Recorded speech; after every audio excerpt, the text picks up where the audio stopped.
I find your lack of faith disturbing. In a landscape filled with auteur films, westerns, and action films, Star Wars set itself apart by becoming one of the first major sci-fi films, one in which no one has ever seen before.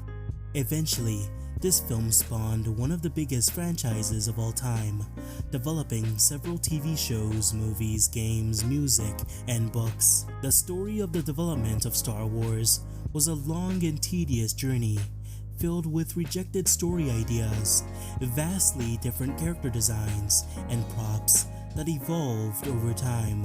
Let's take a look at the development of Star Wars and its many unused ideas, to see how George Lucas and collaborators crafted one of the greatest sci-fi franchises of all time. There were 8 primary versions of Star Wars before the final script was created. There was Journal of the Whills, a 2-page story synopsis packed full of ideas, names, and locations. This synopsis would then be turned into a story treatment titled The Star Wars, which would then again be converted to the first rough draft screenplay of the film. Since it was the first inception of the story, it's much different from what we ended up getting. So unique in fact, that publisher Dark Horse Comics released an adaptation of the script in 2013. Adventures of the Starkiller and the subsequent scripts afterwards represent the closest scripts to the final product. Although they are still very different from the final film, there are many elements and plot points that were carried over from these scripts to the final film. This version of Star Wars is also the version that Ralph McQuarrie's artwork spawned from. These conceptual paintings were hugely influential when it comes to the unique visual look of Star Wars, and played a huge part in the film getting greenlit to begin with.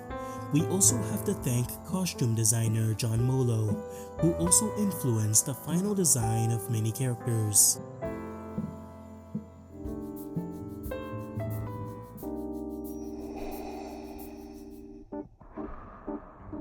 When designing Darth Vader, Lucas wanted the character to appear mysterious and imposing, and suggested to Ralph McQuarrie that he should wear a black silk robe, a black silk scarf that covers his face, and a large helmet akin to a samurai warrior. As a result, Darth Vader's design borrowed from Arabian, Japanese, medieval, and other historical influences. Ralph McQuarrie also gave the character a large breathing mask to explain how he could breathe in the vacuum of space. Using all these suggestions and ideas, McQuarrie constructed many pieces of concept art for Darth Vader. Early concept sketches of Darth Vader are much different from what we see in the final film. Vader here appears like a high-class noble of great wealth. He seems to be wearing a robe with a long flowing cape attached. We can also notice his distinct breathing mask, which is large and bulbous, especially around the mouth area.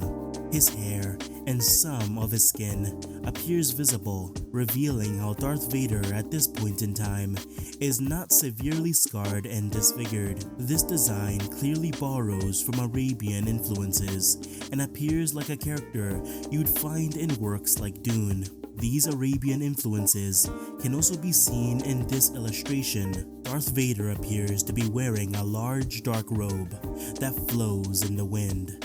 The design is akin to Baodin robes, especially with the fabric-like headpiece. Other illustrations take a much different approach to the look.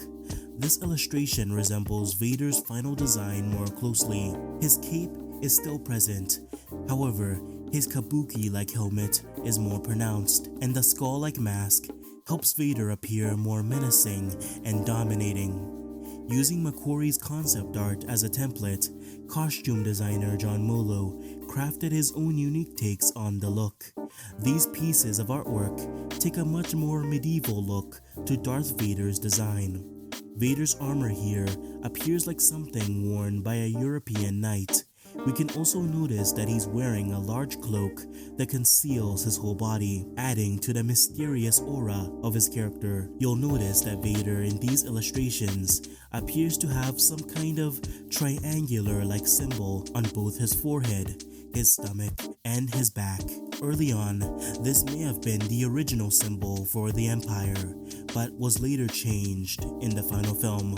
Despite the uniqueness of this look, other illustrations stuck to Darth Vader's more traditional design, with only a few slight design alterations, such as the addition of a laser gun on Vader's hip, differences in the design of Vader's mask, such as varying sizes for the eyes. A part of his mask that went through the most alterations was the faceplate. In these illustrations, the face appears much more bug-like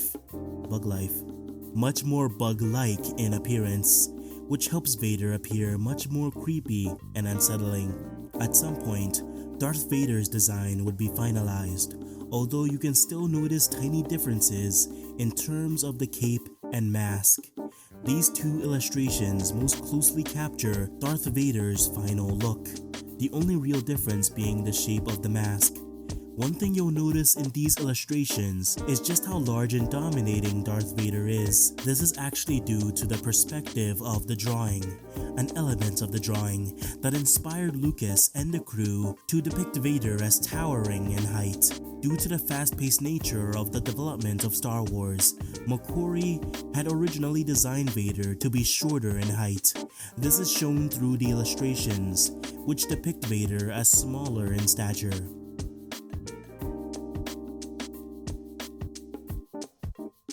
Luke Skywalker's character goes through many drastic changes in every version of the Star Wars scripts. His name constantly changes, and his role in the story never stays quite the same. From a general of the rebellion to a young boy seeking adventure, it's clear that Luke's character is ever-changing. In fact, at some point during the development of Star Wars, Luke Skywalker changed from a male protagonist to a female one.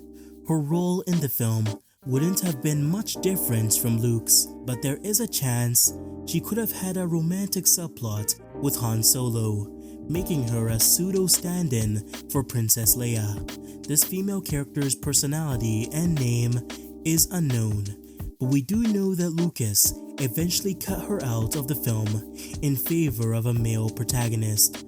Luke Skywalker's character also evolved from another character. His name was Deke Starkiller, one of the major supporting characters of the script, and his role in the second draft was very similar to Princess Leia, as he gets trapped within a spaceship where he's captured by Darth Vader and his squadron. Han Solo is present in the first draft of Star Wars, but he's much different from the character we all know. In the Star Wars, Han Solo is an Aurelian, a green-skinned slimy alien with gills and no nostrils. Not only did the comic adaptation bring this look to life, but we can also see this unique appearance in a sketch. Now, this approach to Han Solo's design is unique. However, he'd later take a more human appearance in order to better connect with the other characters. Later Han Solo designs take a much more human appearance. However, his design is still much different from the final version. As you can see, Han Solo appears to be sporting a new mechanical-looking outfit with a long flowing cape, blonde hair, facial hair, gloves, and some kind of headpiece covering his forehead.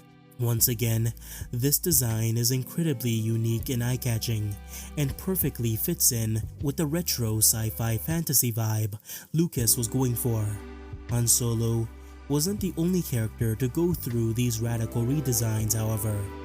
Chewbacca's design stays relatively the same across every concept, with only a few minor changes to his look. However, not every Chewbacca illustration keeps the same design language. Originally, Chewbacca was envisioned as a more ape-like creature in terms of his appearance. The character is tall and humanoid, but maintains large eyes, pointed ears, and nostrils. This envisioning of Chewbacca is an interesting one, but I can see why the design wasn't used in the end.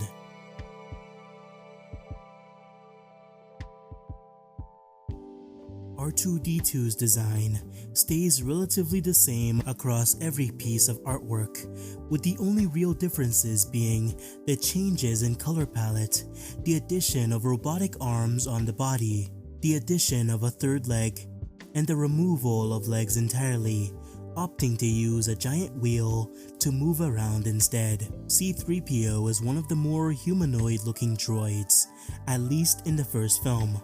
However, in these illustrations, C-3PO has a striking resemblance to Maria from Metropolis.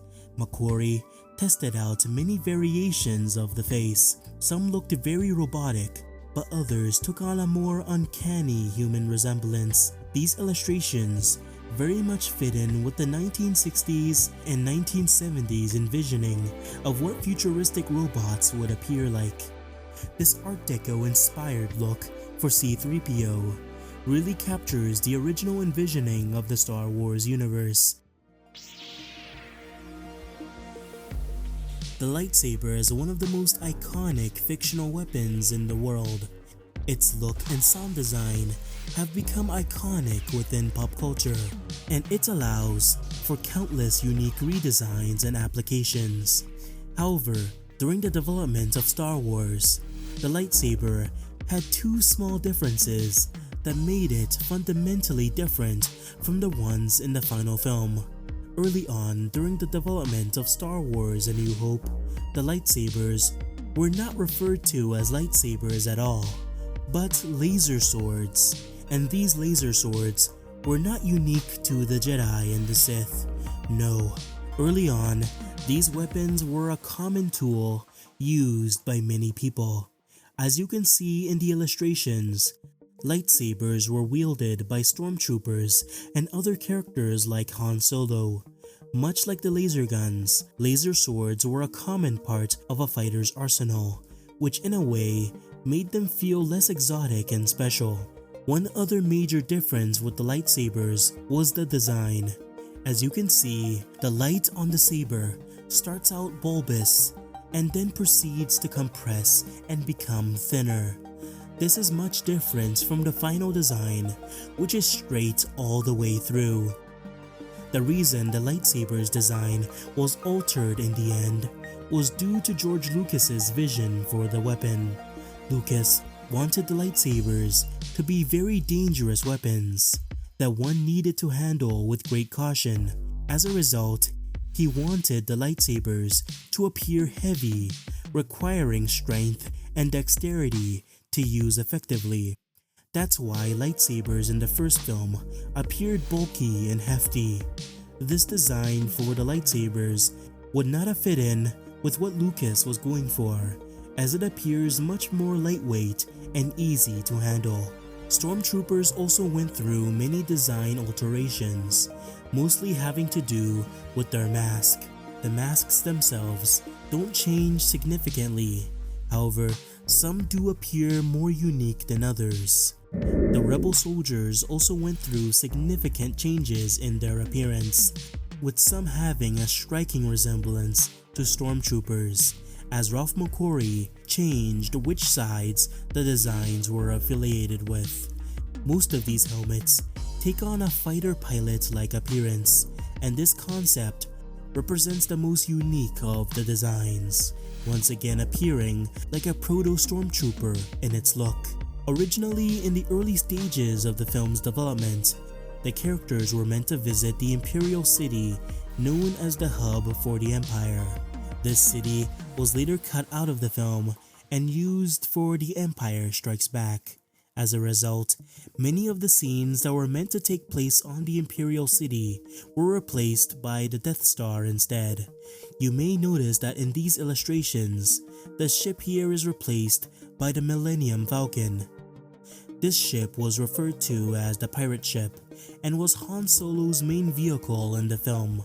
However, due to closely resembling another ship from a different work, the pirate ship was eventually altered into the Millennium Falcon. It's sad that many of these concepts could not make it into the final film. but it's always nice to look back at the unused ideas and see the many directions this film could have went.